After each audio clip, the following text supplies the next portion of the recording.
All right, lift up both hands up, and everybody please stand up, stand up.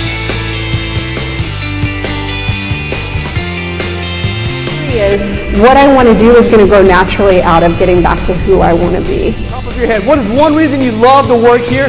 Share it with your neighbor real quick. Top reason you love working here? Get back to the basics. And I decided I'm going to do goal setting around who I want to be, not just what I want to do. You have one! Good job! As you think, so you become. Mission. A high-impact person, a high-impact performer understands that, yeah, a little competition is good.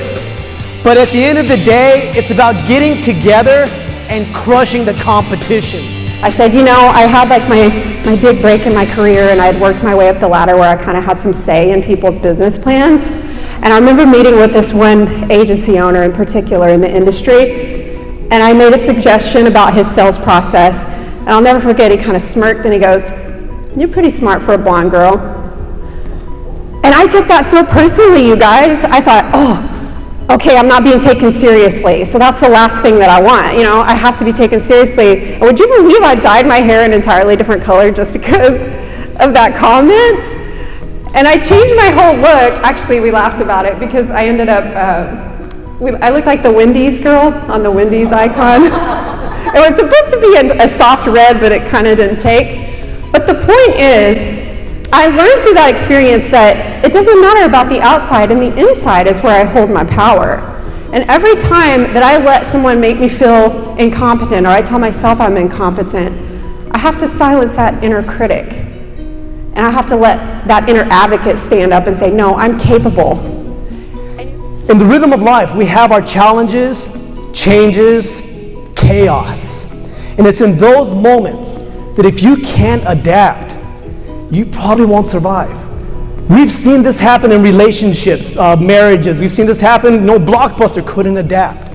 And it's in those moments where that battle that goes on up here saying you're not good enough, I can't do this, well, this isn't how it's always been done, that kind of stuff stops people from becoming great. That is what being a high-impact person, a high-impact performer is all about, being hip. Understanding that as you think, so you become.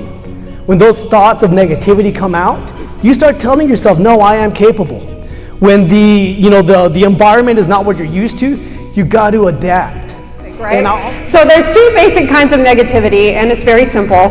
Negativity towards others and negativity towards self.